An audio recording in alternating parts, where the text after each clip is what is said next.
Hello all and welcome to our webinar where we will learn about a solution that we recently released, predictive maintenance using machine learning.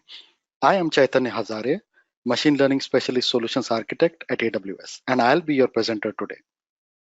Okay, let's get started with knowing more about the solution. Let me begin with today's agenda.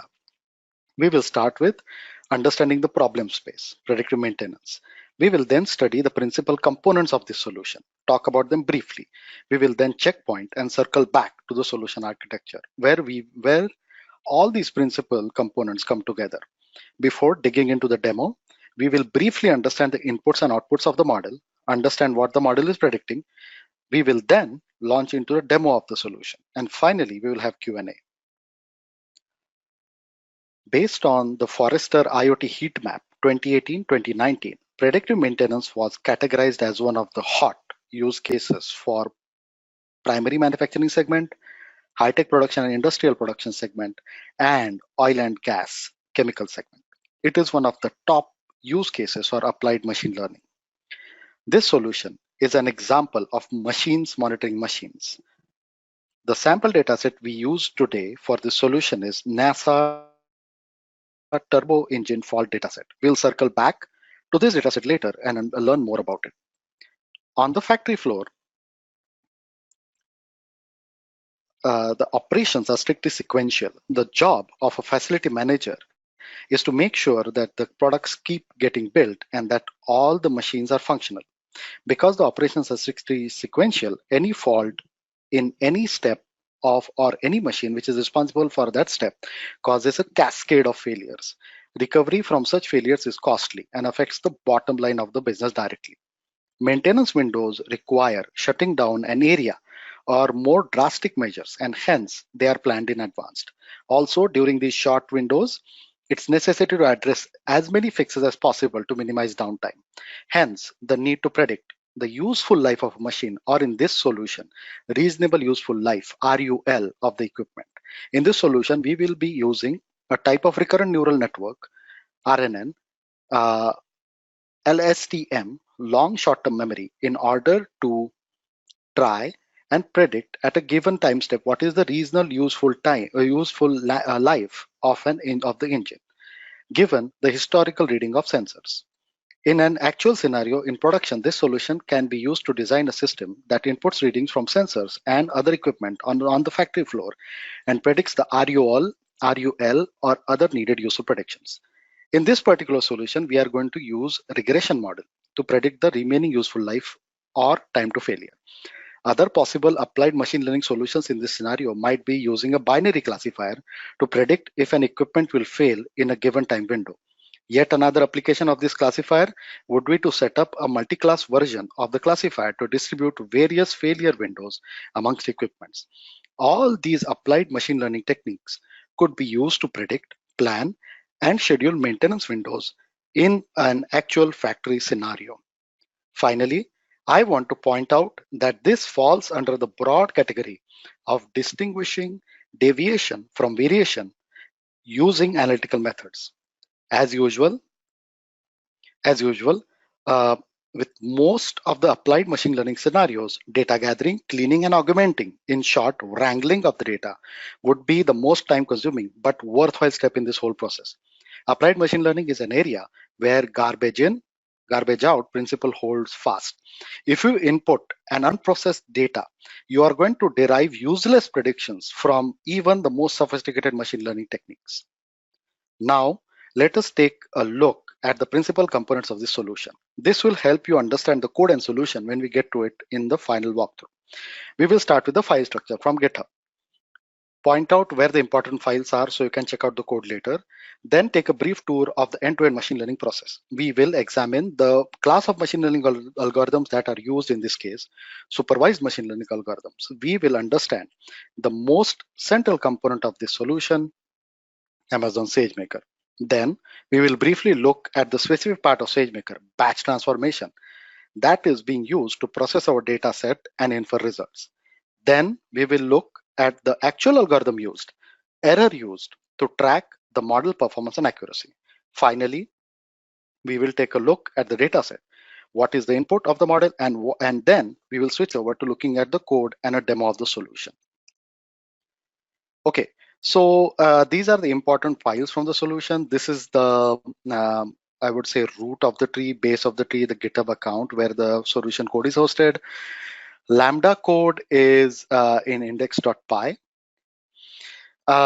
This is the SageMaker notebook. This is kind of the driver or the shell of the training and deployment of the model. We'll come to understand it later on. Then you have requirement text. These are the requirements of the script. And the script is where actually the training code for RNN and LSTM resides. The shell or the driver will drive this script, and we are using SageMaker in bring your own script mode. When you have a business problem to solve, the typical machine learning process starts with ML problem framing, and then data collection, integration, followed by prep and cleaning. Then we move on to feature engineering, model training, and parameter tuning. So parameter tuning here means tuning the hyperparameters of the algorithm. SageMaker gives you automated hyperparameter tuning option as well. Then you go on to model evaluation. You figure out, does the model metrics, do the model metrics meet your business goals? If no, then we go back to feature augmentation, do that cycle again, and if yes, we deploy the model in production. Once you deploy the model in production, you derive predictions from the model. You continuously monitor the model for accuracy, and you can also perform debugging of the model while it's in production. After some time, like the data changes or the accuracy drifts, retraining is required, and that represents a loop back into the process. So in this example, we are using LSTM to do a regression. We are using data that has been labeled, and then we use that data to train our model. We repeatedly pass the input-output pairs throughout your model and use RMSE, root mean squared error, to track how well the model is learning. We will see later what these input-output pairs are, what the target variable is, and what the predictor variables are. Once this model is trained, we then use this trained model, pass data to it, and derive predictions out of it. Those are called the results of the model or the inferences of the model. In this case, the inferences are the reasonable useful life of an equipment. Again, later in the webinar, we will examine what this data is and how the model predicts our reasonable useful life. Let's take a look at the Amazon's machine learning stack. Amazon machine learning stack has the broadest and the deepest set of capabilities. We see machine learning stack having three key layers. ML frameworks, that is the bottommost layer for machine learning practitioners, researchers, and developers. Then we have the ML services. Amazon SageMaker removes the heavy lifting, complexity, and guesswork from each step of the machine learning process. SageMaker makes model building and training easier by providing pre-built development notebooks, popular machine learning algorithms optimized for petabyte scale datasets, and automatic model tuning, enabling developers to build, train, and deploy models in a single click. Finally, we have the AI services, which are ready-made for all developers, no machine learning skills required. They cover the areas of vision, speech, language, chatbots, forecasting, and recommendations. Amazon SageMaker provides an end-to-end machine learning workflow to address each and every aspect of building, training, and deploying machine learning models at scale. Amazon SageMaker provides every developer and data scientist with the ability to build, train, and deploy machine learning models quickly. Amazon SageMaker is a fully managed service that covers the entire machine learning workflow to label and prepare your data, choose an algorithm, train the model, tune and optimize it for deployment, make predictions, and take actions. Your models get to production faster with much less effort and lower costs. You have hosted notebooks, and you can pull off the shelf these built-in high-performance algorithms that SageMaker provides. You can use one of those algorithms or bring your own algorithm and perform one-click training. We provide a number of features that help you optimize training. For example, we provide automated model tuning that essentially allows you to optimize hyperparameters. Once your model is trained, it is very easy to deploy. We have one-click deployment. Finally, once your models are deployed, there is automation in terms of auto-scaling of your deployed endpoint.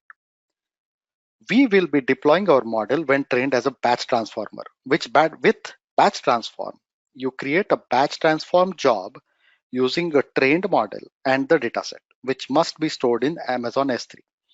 Amazon SageMaker saves the inferences in an S3 bucket that you specify when you create the batch transformation job. Batch transform manages all of the compute resources required to get inferences. This includes launching instances and deleting them after batch transform job has completed. This saves you a lot of time and effort. Batch transform manages interactions between data and the model with an object within the instance node called an agent. For training the LSTM model, we'll be using SageMaker's Bring Your Own Script mode. Training MXNet models using MXNet estimators is a two-step process. First, you prepare your training script, and second, you run this on SageMaker via an MXNet estimator. You'll see all this code in the files that I pointed to before. The training script we have prepared for this model is located in the SageMaker _predictive _maintenance _entry _point folder. The training script contains functions to create model for training and for inference. You can start the SageMaker training job by creating an MXNet estimator. Then we start the training script by calling fit on an MXNet estimator. Once you call fit, SageMaker will automatically create the required EC2 instances. Train your model within a Docker container and then immediately shut down these instances.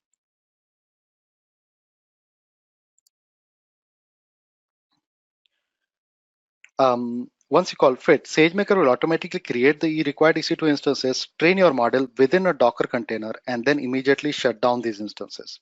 Fit requires an entry point. Here, the entry point is the file SageMaker _predictive _maintenance _entry _point.py that describes the model and training loop. Apache MXNet is an important is the framework of choice for this particular solution. Apache MXNet is an open source deep learning software framework used to train and deploy deep learning networks. It is scalable, allowing for fast model training, and supports a flexible programming model and multiple programming languages, including C++, Python, Julia, MATLAB, JavaScript, Go, R, Scala, Perl, and Wolfram language. Based on the Gluon API specification, the new Gluon library in the Apache MXNet provides a clear, concise, and simple API for deep learning. Gluon offers a full set of plug-and-play neural network building blocks, including predefined layers, optimizers, and initializers. Gluon does not require the neural network model to be rigidly defined, but rather brings the training algorithm and the model closer together to provide flexibility in the development process. Gluon enables developers to define neural network models that are dynamic, meaning that they can be built on the fly with any structure and using any of the Python's native control flow. Gluon provides all of the above benefits without impacting the training speed that the underlying engine provides. Now let's take a quick look at the code for LSTM, the core component of your solution. We are using hybrid block for this Gluon hybrid block for this architecture. Hybrid block seamlessly combines declarative programming and imperative programming to offer the benefit of both. Users can quickly develop the models, debug the models with imperative programming, and then switch to effective declarative execution by simply calling hybridize. We can see this call in the script for model training. There are two Lambda functions used to transform the input vectors. They are sandwiched. They sandwich two one-dimensional convolution layers. Finally, we invoke Gluon LSTM cell, which feeds into a ReLU activation function. ReLU is the most commonly used activation function in neural networks, especially in CNNs. If you are unsure what activation function to use in your network, ReLU is usually a good first choice. One quick thing here, RNNs are generally hard to train. It requires efficient use of GPUs and other tricks of the trade. One particular feature of SageMaker is worth noting here, elastic inference. Elastic inference is, in so many words, is GPU on demand. It's a cost-saving mechanism you can use for inference. Elastic inference accelerators are network-attached devices that work along with EC2 instances in your endpoint to accelerate your inference calls. When your model is deployed as an endpoint, ML frameworks use a combination of EC2 instance and accelerated resources to execute inference calls. You can use elastic inference in SageMaker notebooks and training instances as well to save costs. Back to LSTMs. LSTMs, long short-term memory, RNNs, recurrent neural networks, in general are good at modeling, understanding, remembering sequences. In this example, we have time series data from sensors that follow a pattern before resulting into a failure of the equipment.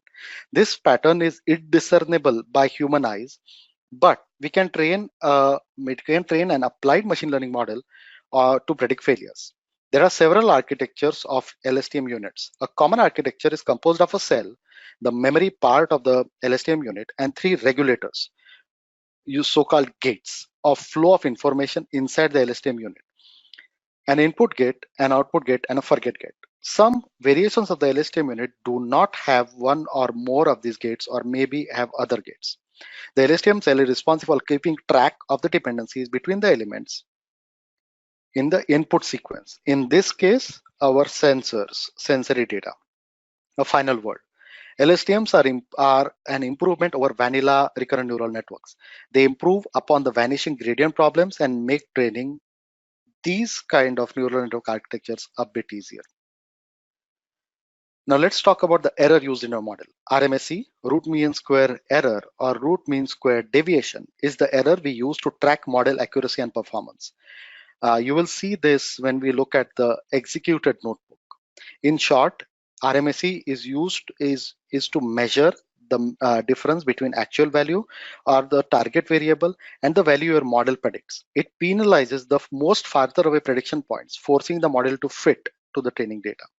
RMSE is a popular measure used in the case of regression, which in this case we are using it. Let's talk about the data set that we are using. Data gathering, storing, denoising, alignment, curating, and querying is the most complicated aspect of predictive maintenance. To develop this solution, a publicly available Aero Propulsion System Simulator, CMAPS. CMAPS stands for CMAPS stands for Commercial Modular Aero Propulsion System Simulation. CMAPS is a tool used to generate health, control, and engine parameters from a simulated turbofan engine. A custom code wrapper was used to inject synthetic faults and continuous degradation trends into the time series of sensor data.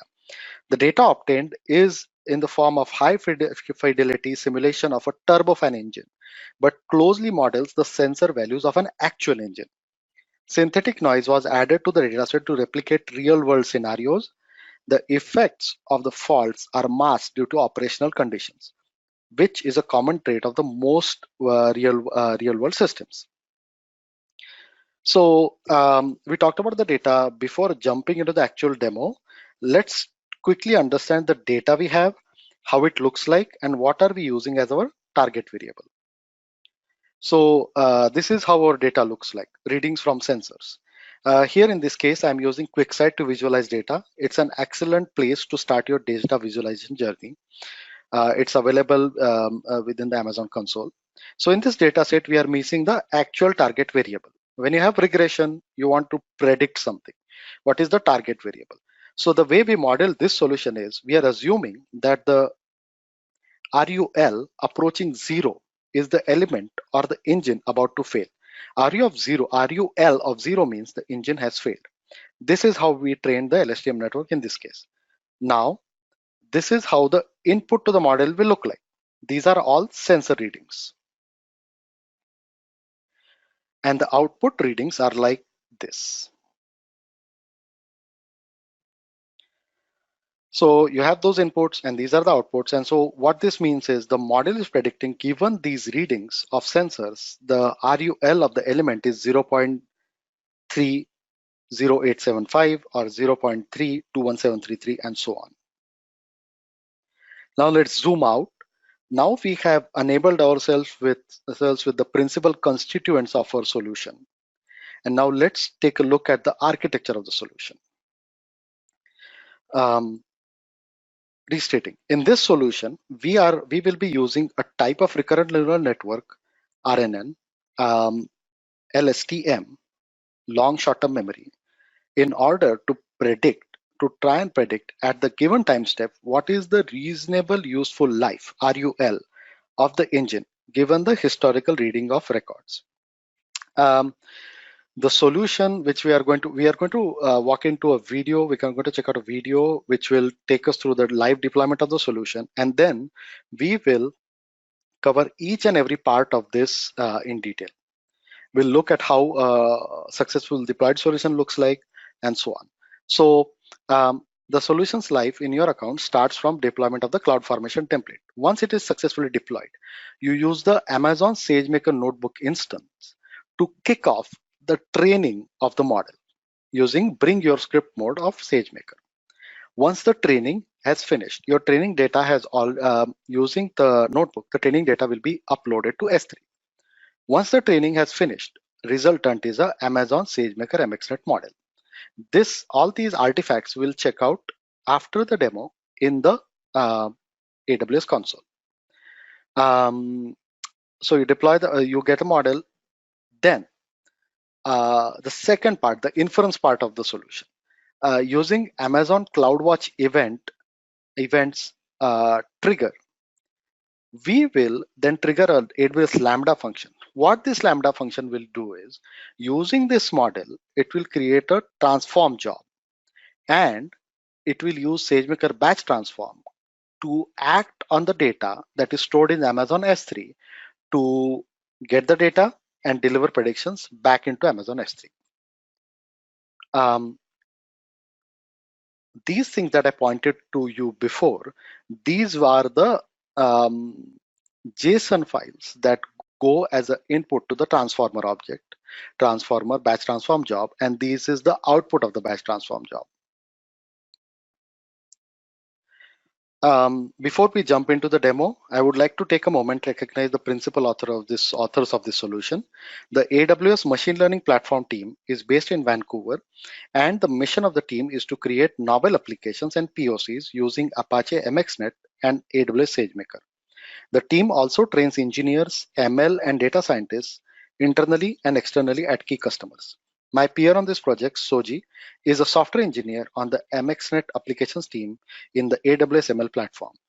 He uses MXNet and SageMaker to create models and POCs for projects in computer vision, time series analysis, natural language processing, and recommendation systems. Let's navigate to the demo now.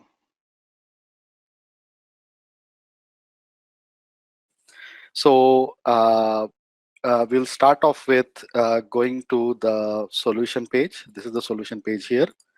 I'm going to deploy this in a clean region where I don't have a lot of stuff going on. I'm choosing North California region. So this is how you launch it. Now I'm going to select North California here. Now we have our deployment our CloudFormation ready to go here, but let's quickly understand how the flow of demo is going to be. The demo flow is going to be, we'll start off with deploying this whole architecture into my account. And we'll start off with, once that deployment is finished, we'll move on to the first starting point would be Amazon SageMaker notebook instance. We will kick off our model training. We are using, remember, we are using Amazon SageMaker in bring your own script mode. We'll wait for the training to finish. The artifact of the training would be a model in the, we'll check that out in the Amazon SageMaker console, and also a model artifact deposited in the Amazon S3 bucket that we select. That would be the first phase where we train the model. Deployment of the model. The second phase will begin with me going to Amazon CloudWatch, enabling the rule to trigger off AWS Lambda, and that Lambda will create a batch transform job. Remember, we are going to use batch transformation for inference, and that will operate on the Amazon S3 bucket where the input will be and where the output will be generated. Then the inference will be generated. And then what we'll do is we'll go check out how these things look like using a JSON editor. And during our explanation, we already saw what those things mean. I just want to show where those things are. So let's get started. Um, uh, we clicked on here, launch solution in AWS console. We also have the deployment guide that you can peruse at your leisure. We can see this. We can see this CloudFormation stack um, in the designer as well. But we are not going to edit it at this moment. We are going to go ahead and launch it now.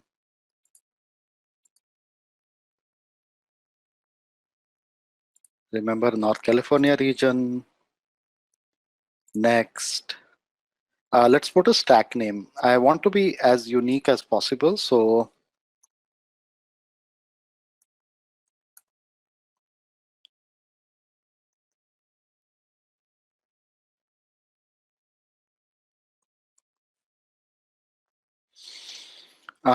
let's use the same name for our bucket.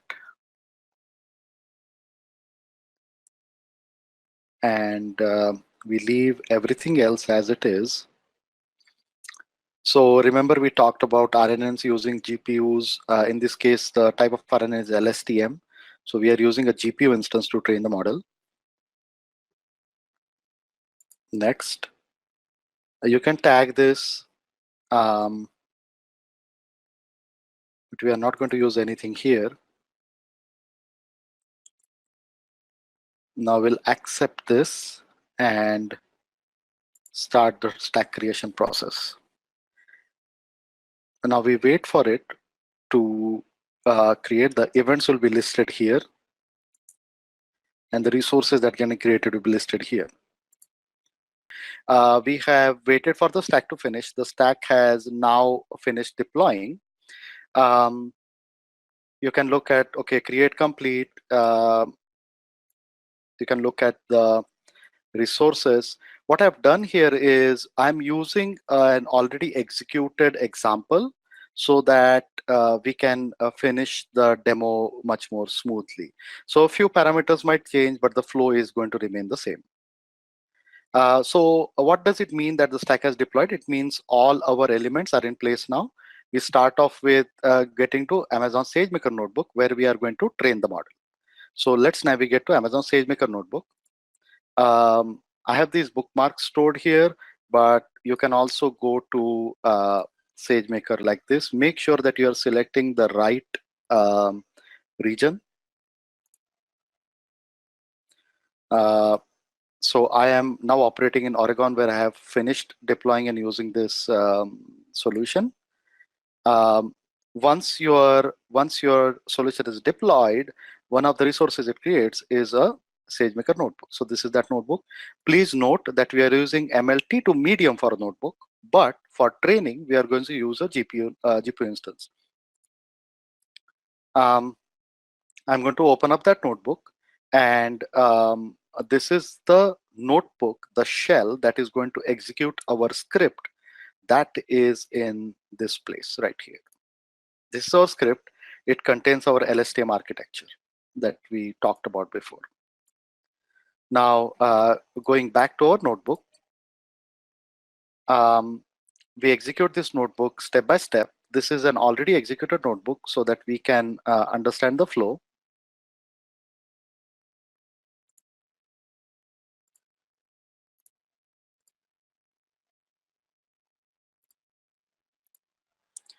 What I've done is to understand the flow properly, I have executed a notebook and saved it as an HTML.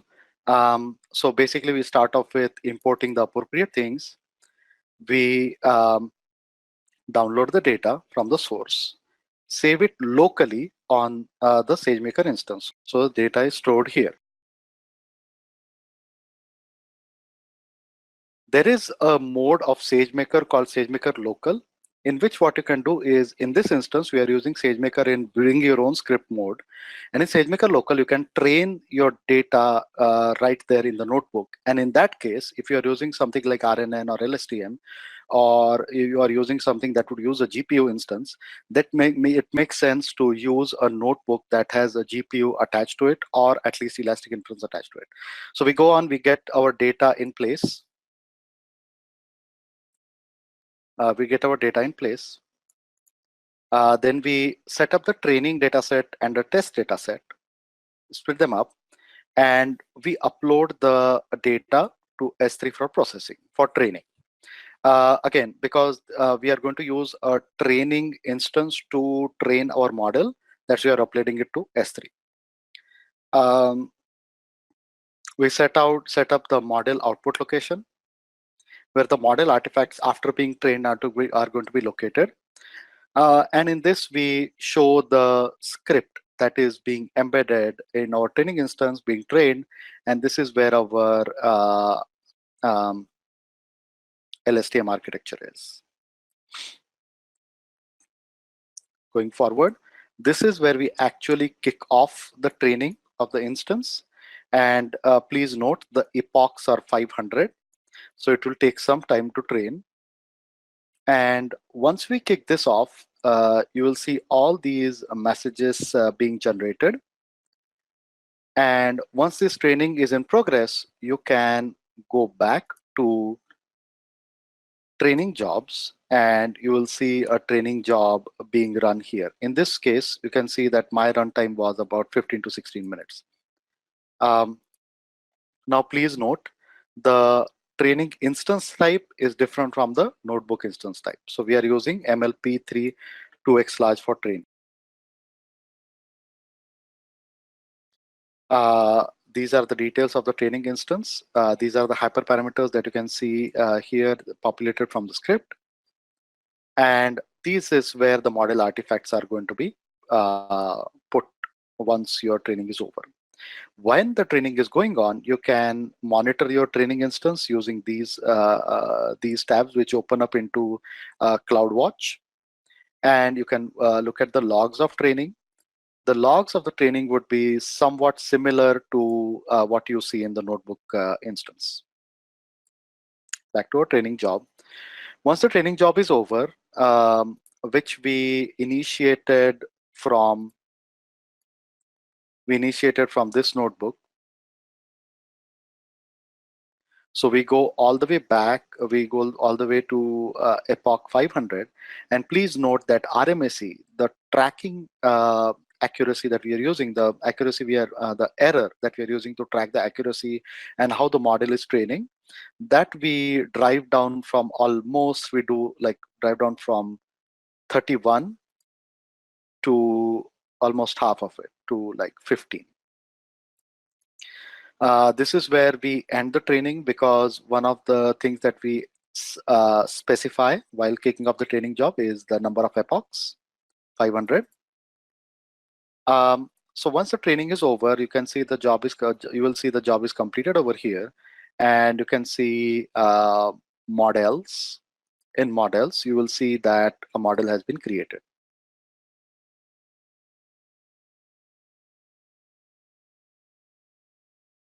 A few things to set up if you are while setting up the model. So this is the model that is going to be used to create our batch training batch training job, batch transformation job. Excuse me. So once the training is over, we then go ahead and create a batch transformation job. So at this moment, we are halfway through our demo. So what we have done is we deployed the architecture, deployed our solution, went to SageMaker notebook instance, kicked off the training, let the training finish. We saw that the model artifact has been created and deposited into the Amazon S3 bucket. Now we are going to kick off. The inference using batch transformation, and that is going to finish off the remaining part of the solution. So the second half of the journey starts off with us enabling the Amazon CloudWatch event. So this is a trigger for the AWS Lambda function that we have to create a batch transformation job. And the batch transformation job is going to work on the input that is available in the S3 bucket. Now let's get on to the second part where we'll go to the CloudWatch event.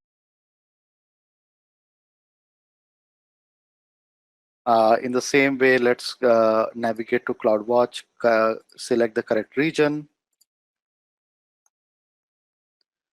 go to CloudWatch, and rules, and right here. So you click here, click on the rule, and say enable. Once you click enable, we go on to the next piece, AWS Lambda. Let's do that again. Let's go to console, select the right region, and get to Lambda.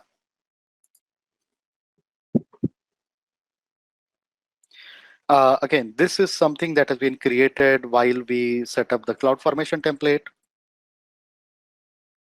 The code for this Lambda is available in the GitHub account that we showed you before.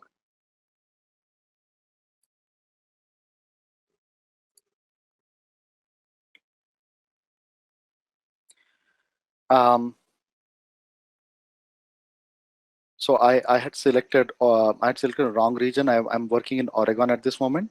So I selected Oregon. We have the predictive maintenance batch transformer Lambda function. To check out this code, please visit the GitHub account, and you can see how this is set up. This is where we are at. We trigger from CloudWatch. That's how the Lambda is set up. Trigger is CloudWatch event, and the Lambda is going to execute on Amazon SageMaker to create a batch transformation job and execute.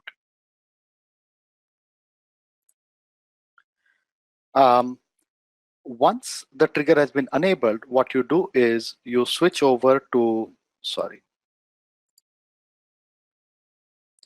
we switch over to monitoring.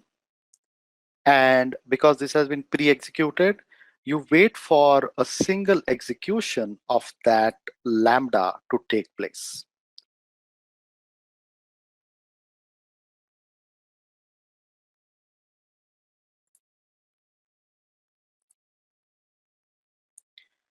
So it will look something like this once the Lambda is executed.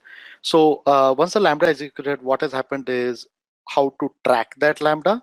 We'll check in the CloudWatch logs. So open the Lambda CloudWatch logs, and you can see what the Lambda has been up to. So you follow this, it is using the model that we created for batch transformation. It tells you where the batch transformation results are going to be stored. We are going to check out the results in a second. And it says, okay, the job is in progress and it is completed. Now I want to hop over to, so basically what is happening is Lambda is triggering off a job in Amazon SageMaker, a batch transform job. So I'll quickly hop over to Amazon SageMaker console, and you can see a batch transform job, which took 4 minutes to complete. The details are here. Again, this is the model that you created. This is where the input data is. We are going to double click into this in a minute. And this is where the output is. We are going to check out the output as well. We saw that during our presentation, what the input and output looks like.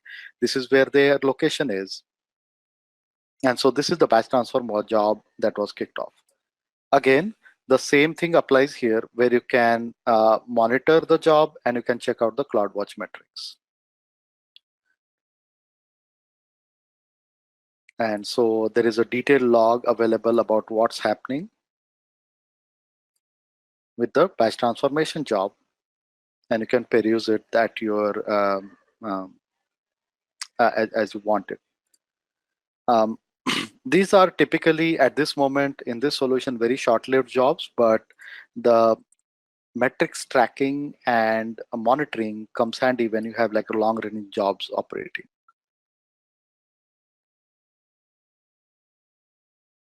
Again, we are in the final phase of the solution where we have kicked off the batch transformation job. Before observing the inputs and outputs, I want to just show you where you can see the Lambda code.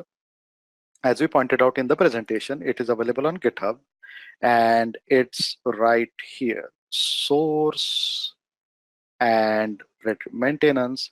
So this is the Lambda code written in Python. It uses these three libraries, and this is the actual code. You can see origination. This is where it starts, Lambda handler, and you can see it is setting up a batch transformation job, running it, and setting up the results.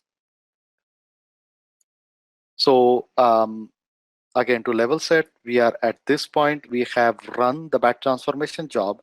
Now our outputs are ready in the location where the batch transform job is going to tell us.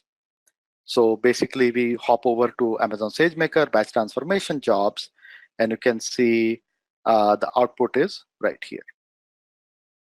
What we'll do next is we'll navigate to S3, download the output, and study it using a JSON um, uh, viewer, JSON online viewer.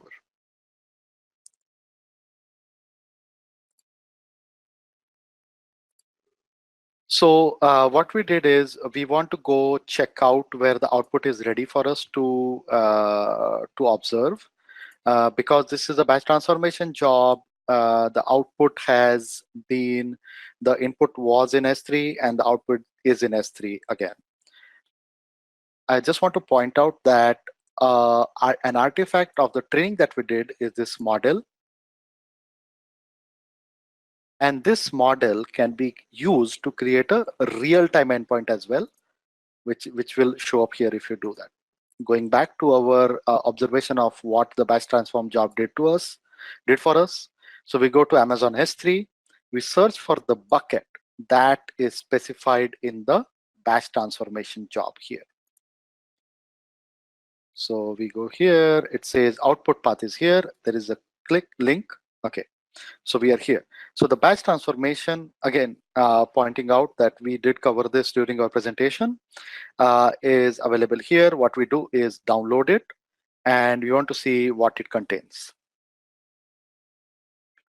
So I have that ready for you. So this is a JSON viewer online JSON viewer.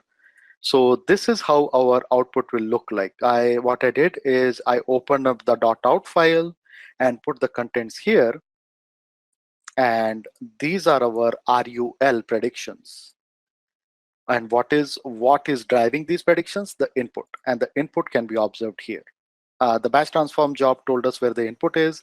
And these are all of our sensor readings for that particular machine. So given these sensor readings, this is the RUL predicted for that machine.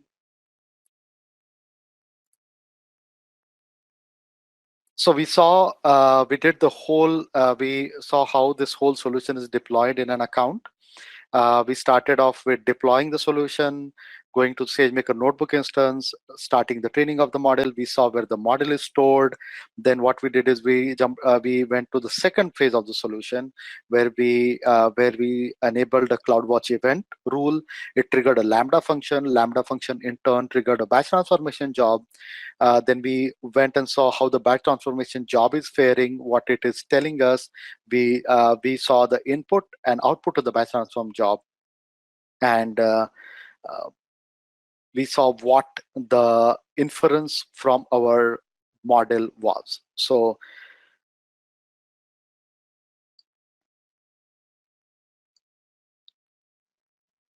that was our demo, and now we can get to Q&A.